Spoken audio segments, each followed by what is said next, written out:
Hello and welcome back to the American Ultra Stock channel. Thank you so much for joining us. We really appreciate having you guys here today. As you can see on the video's title, we're talking about the strategy or lack thereof from Mauricio Pochettino, our new coach. He said, and I will quote him, players need to be desperate to join the USMNT. That was the statement. You guys can see on CBS Golazo everywhere. That was his opinion on the recruitment of dual nationals, which is something that we have been heavily reliant on. We are still very reliant on. And I want to let you take it away, Braden, and let us know, what do you think about this statement in itself? Do you think it shows maybe a position of where the USMNT will be more respected? He thinks that players need to aim for that.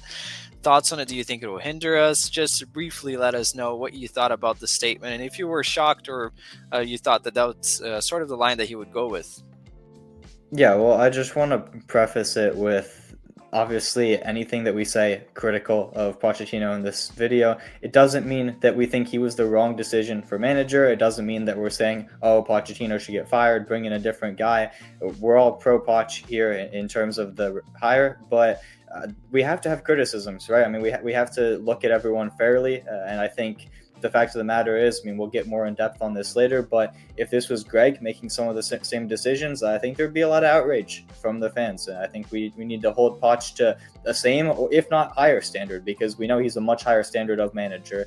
But anyways, I think his statement, it makes sense given his background. Argentina are a country who doesn't ever really need to rely on dual nationals because they don't really ever have any. It's basically just Italians that have their citizenship there, but they always get who they want because they're only Argentine. I mean, they have really no other options. And of course, who wouldn't want to play for Argentina, one of the most storied countries in terms of football history in the world? But the U.S. is just not that. I mean, we have basically no history. We're trying to build some now with this nice generation that we have, and the future ones to come as well. But the fact of the matter is we can't do that without dual nats. I mean, if you took away some of the ones that have been recruited recently from our team, how different would we look? No Dest, potentially no Anthony Robinson, no Balogun, no Yunus Musa. The list goes on. There's so many key players now that are A-team locks who are seen as key starters for the USMNT, even some of our best players that would not be here without dual national recruitment. And to Greg's credit, it's probably the only thing that he did well as a manager, because it definitely wasn't on the tactical side. And I think it's honestly a little bit naive from Pochettino to not recognize that. I do agree to some extent, yes, we need to only be recruiting players who actually truly want to play for the U.S. in some extent, because, I mean, we've seen players in the past, and I mean, I think there's even one or two in the current team that get recruited to play for the U.S. because they want to play internationally. They have no other option, and they don't really have the true passion or desire to that. They don't know what it means to fight for the badge, for the flag, for the country.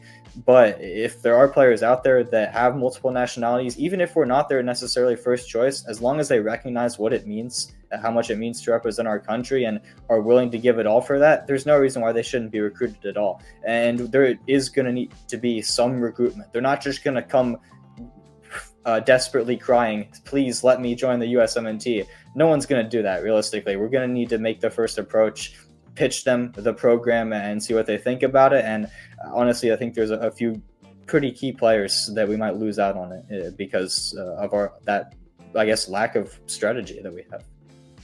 Yeah, I just want to re-emphasize what Braden said. No one here is pro Greg. We were all happy with the Poch hire.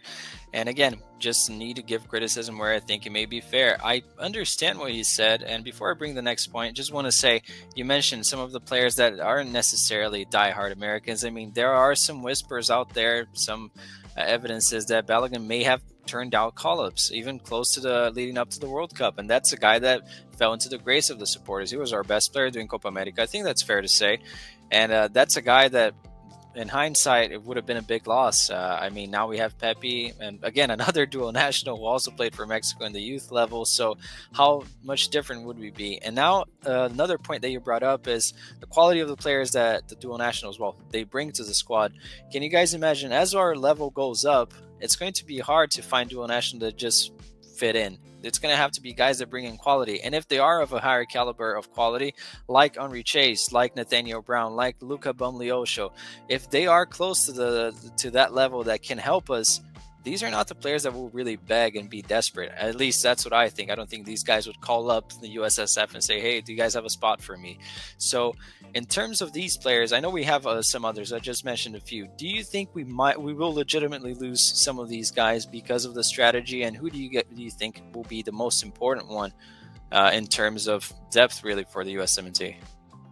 Yeah, I'm sure you guys have noticed the scarf I'm wearing. Eintracht Frankfurt. Nathaniel Brown is far and away the biggest one that I think we have all but lost already. And some of that does go to Greg. He did recruit Christopher Lund to over Nathaniel Brown, and that's been a main topic of discussion within the fan base over the past few weeks. But the fact of the matter is that doesn't mean that he was always gone. Pochettino had the opportunity to talk to him and hasn't really done that yet, honestly. He's wasting his time going to watch Chris Richards and Matt Turner sit on the bench for Crystal Palace. He's wasting his time going to Argentina to his boyhood club and watching them play, then calling up a player, Matko Miljevic, who happens to have American nationality, who not only got his contract terminated by MLS when he played for CF Montreal because he played in an indoor league, which was against his contract. And while there, he got in a fight, an altercation, punched a guy, spit on a guy. It was so bad that it wasn't even the club, Montreal, that terminated his contract. No, it was the entire league. Don Garber was not having it. So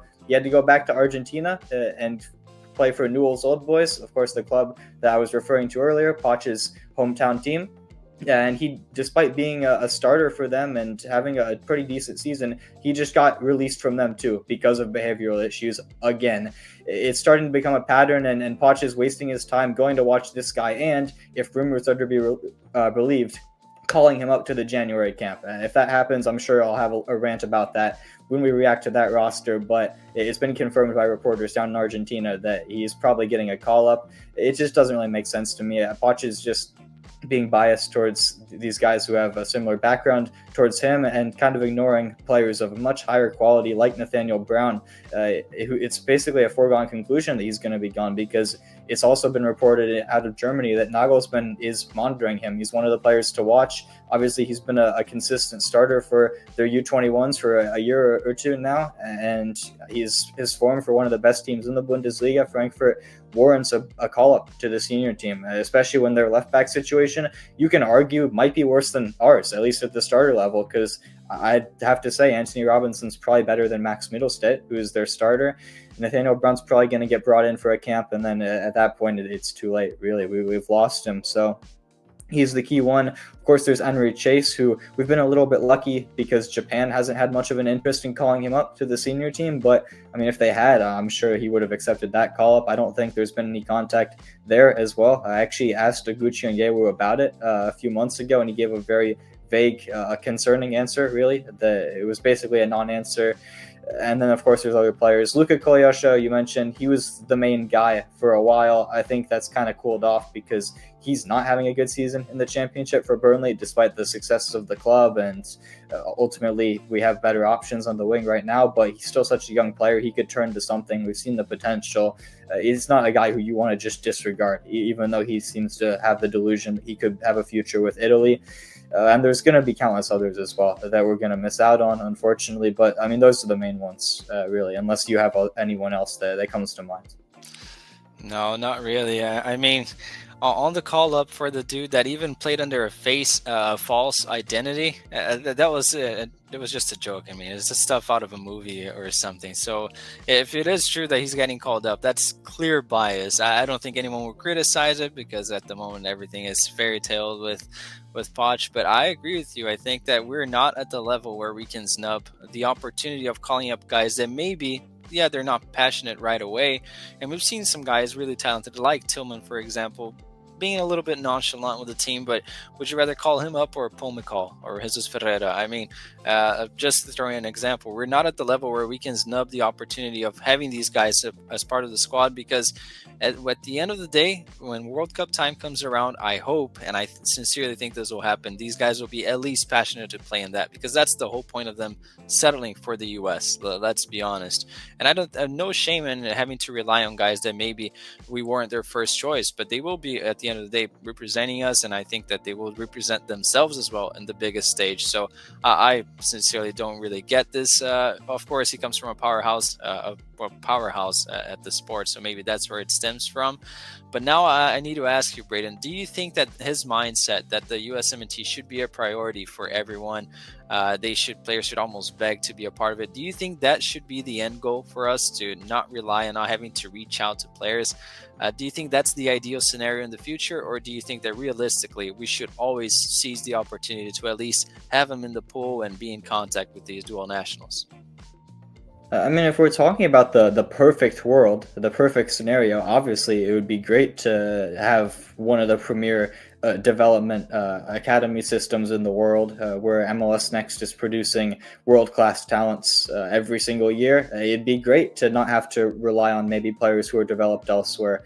But the reality is, I mean, that's not going to happen. I mean, MLS Next is, I would say, on an upward trajectory, and we're going to continue to get more talented generations as we go on. I truly believe that. I've said that in many videos in the past. I stick by it, but it's not going to get to the point where we can just turn down players who are developed in better systems. I mean, Germany is the main one. I mean, we have so many military bases there. Frankfurt is actually one of the biggest ones. That's why you see so many of our players coming up through that area. We have a bunch in our youth academy. Alexander Staff right now is one of the most talented strikers at his level in Germany for the U17s. He's also American. One of the ones who, if we keep this approach, we will probably lose in the future.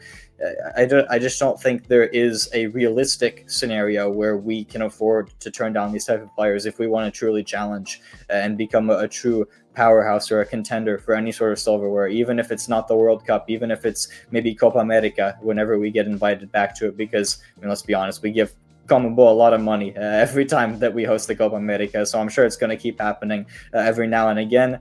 If we want to be contending for these type of massive tournaments, we're going to have all the help we can get, and that comes from other countries. I mean, that's really the number one advantage that we have in the footballing world as the United States of America. We are the cultural melting pot of a country.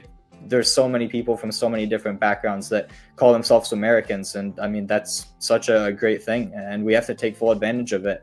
And it's not only, of course, has so many benefits from any perspective, but for our national team as well.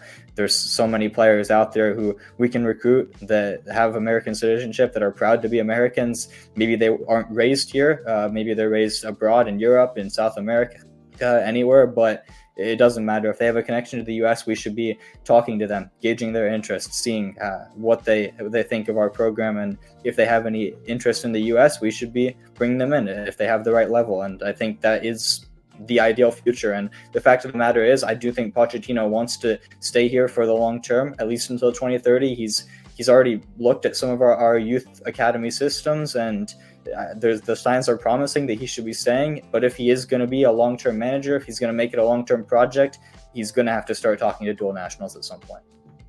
Absolutely. And I will say that I get that. And there was a moment in time where I thought that the ideal goal should be to take this approach. And if they don't want to play for the US, let them be. But thinking about it, if we look at a powerhouse, Italy, that's a powerhouse. Everybody respects them. In 2006, Camoranesi played in every match of that World Cup, and he's a born Argentine. Didn't want to play for Italy at first, but got snubbed from Argentina.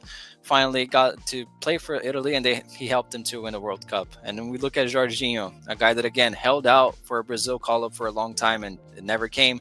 He helped them win the Euros. I know he's a bit of a meme these days, but he was very important for them to win that competition. Matteo Retegui, Argentine, that again got recruited to maybe is the answer for the striking position for Italy. So that's a powerhouse that's not ashamed of calling up guys that may have the slightest connection with the country. So why should we, like you said, the cultural melting pot of the world, not do that? And again, it should be maybe raising the stature of the USMNT with better results in the future will help them feel proud about representing a country that maybe wasn't their first choice, but I think ideally we should never get away from it. I think it's sort of the basis for the country as a nation, and also for the USMNT. It has been the case so far. I mean, we are very reliant on dual nationals, and we look at guys like Dest, who fights Mexicans now when he plays them. I think that shows a lot of passion for the USMNT as well. So Let us know in the comments below. Do you agree? I think this is maybe a polarizing topic. Some people, I'm almost in the fence. I get both sides. I'm curious to see what you guys think about this. Do you think we are going to lose players because of this approach? Do you think that Poch is right and this is how the USMNT should be viewed and respected? Or do you think there's a bit of delusion there? Curious to see. Let us know in the comments below. Make sure to leave a like, subscribe, share with your friends, and we'll see you next time.